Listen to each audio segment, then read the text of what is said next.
In this video, we are going to be making a custom bumper for my 4Runner. Welcome to another video, everybody. I am Matt. I am loaded up, and then I'm heading over to my buddy Devin's shop, and I will kind of update you there. I'm a little bit in a rush right now, so let's get that.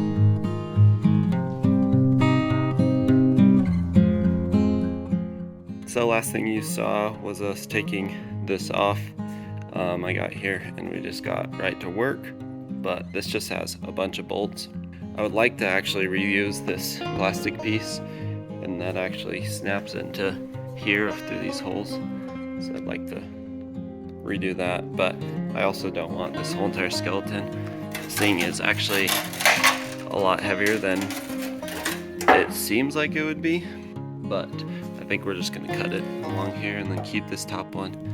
And then I'm mainly thinking that we're gonna have two of these 1 3/4 bars, kind of vertical right here. And then we've actually kind of got started on the way to mount them too. This is in the frame rail right now. We actually have cut it, and then we'll cap that so we can leave the moisture actually. So this guy will go in here. Then we'll be able to cap the end, and then also this.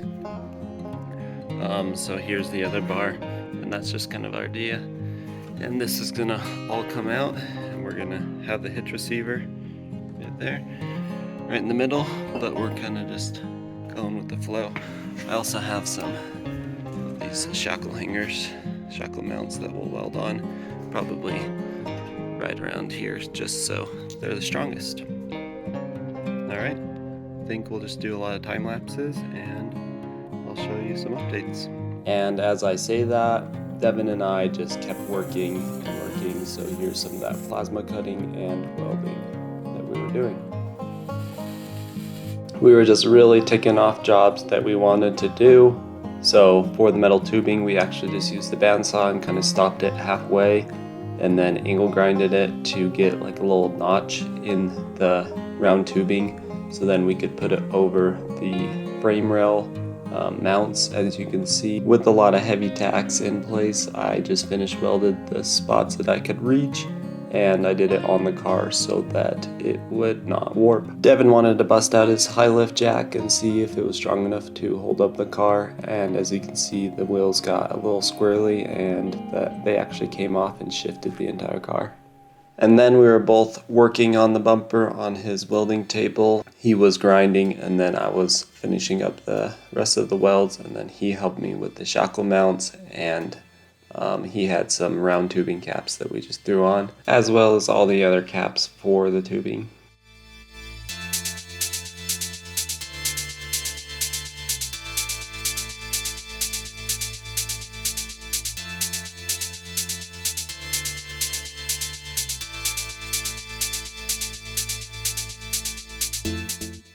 Okay, I'm back and unpacked, but there are still quite a few things I need to do this bumper. I will go over those in just a second, but first I just want to say a huge thanks to Devin. He seriously took like so much of his day on a Saturday and helped me out big time, and without him it would have been way harder to do. If you have a friend like Devin, go out and support them, be him, because it's just so important to have good people that are reliable and just so helpful and just active in pursuing your dreams as much as you are in your own. And now I definitely have a lot of appreciation for him, even though I did way before. We actually met like a long time ago when we were playing sports, so just a huge thank you to him, and I will definitely have to look for places that I can support him too.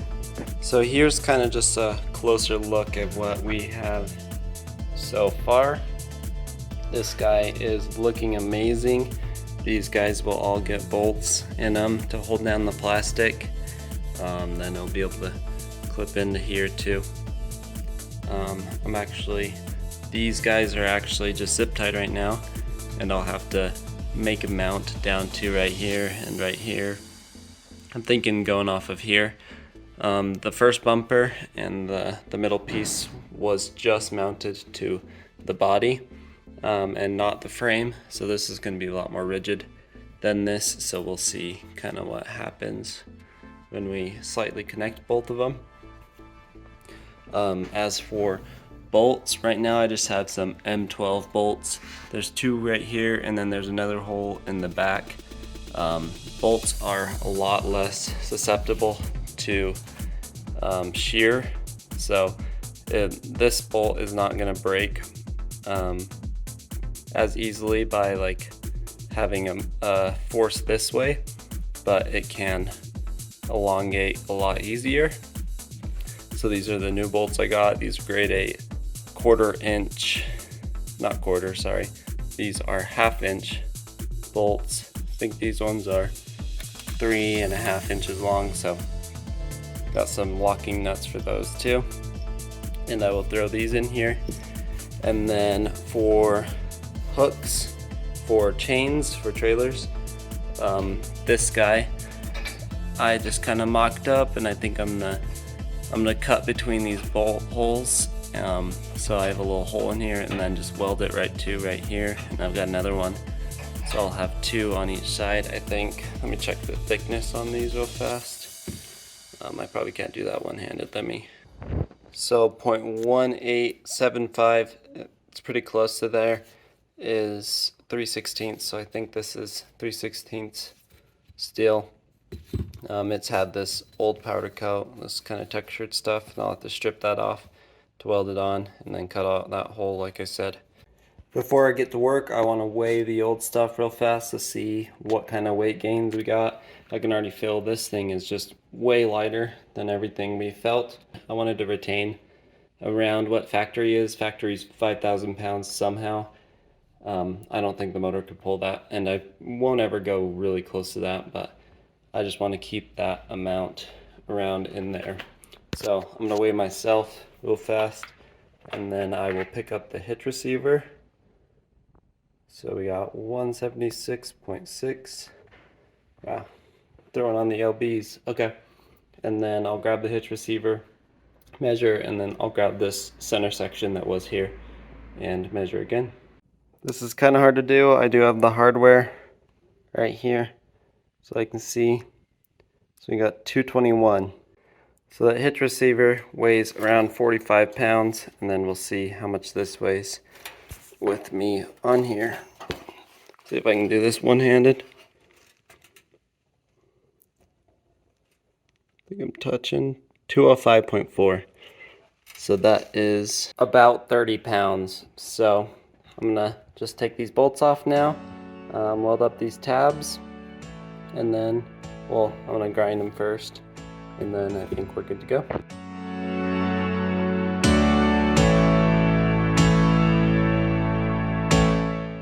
So I have finished these. I am going to clean them up a little bit more before I get it powder coated, but I need to grind some of this, and more importantly, I want to powder coat this. I think these brackets I'll probably just spray paint, so I'll do this later. So I'm gonna throw these bolt holes in to see what I like, and then we will move on from there.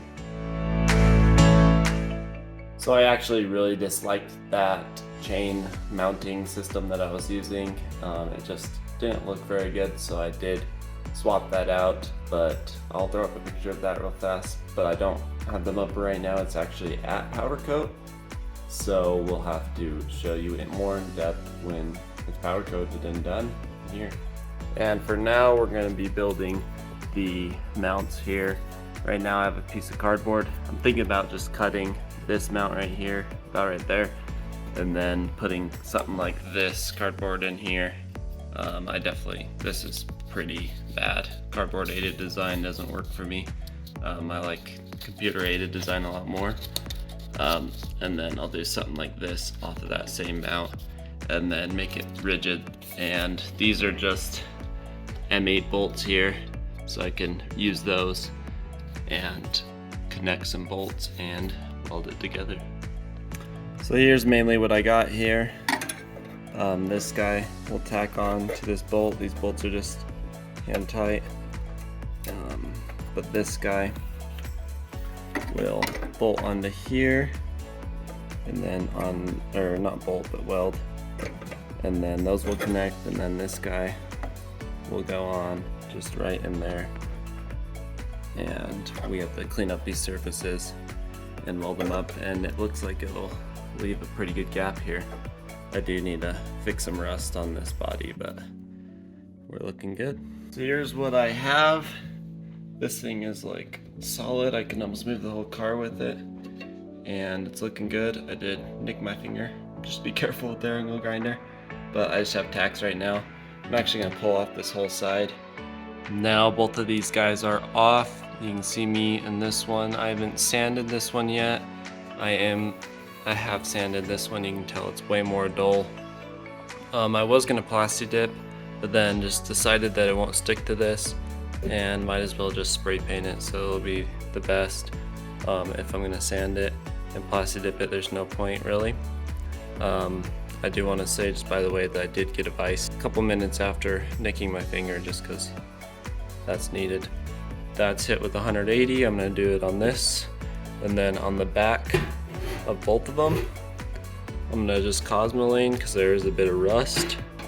If I can get this flipped over, I'm just going to do Cosmoline because you don't really see this, and Cosmoline has some good properties with moisture and rust. So let's get to it.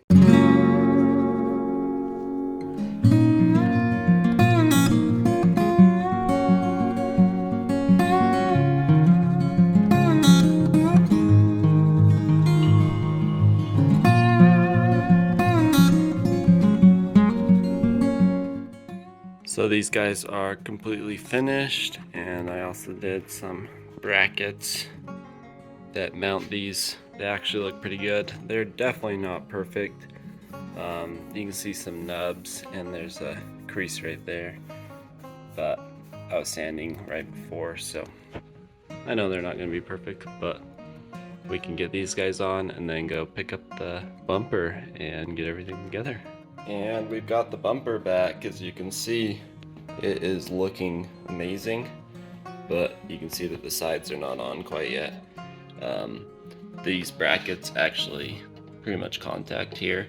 The other side I actually pulled off. This one's not as bad, but I'll just have to figure those out. I just want to quickly go over what I did for this chain mount. I think it looks amazing. So I just have some of this steel, like a bar, and I just cut it to length right there and put it in there. So these guys will be able to hold some chains. I think that hole's plenty big enough. Now I will just explain what I'm doing as I'm doing it. So yeah, I just got to cutting those off, and then also cutting some washers down because my bolts were so close. The washers were interfering with each other.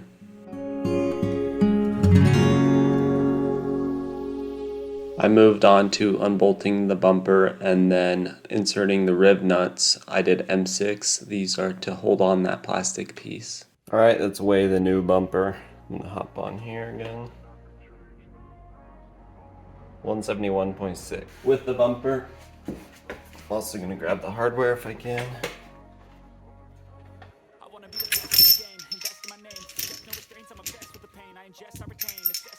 Possessed by the thought I'll be free one day from society's restraints, money, clout, and fame, mud, disease, a plague. We all love to hate, have to play the game, have to make a name. All our insecurities are 195.8. Oh.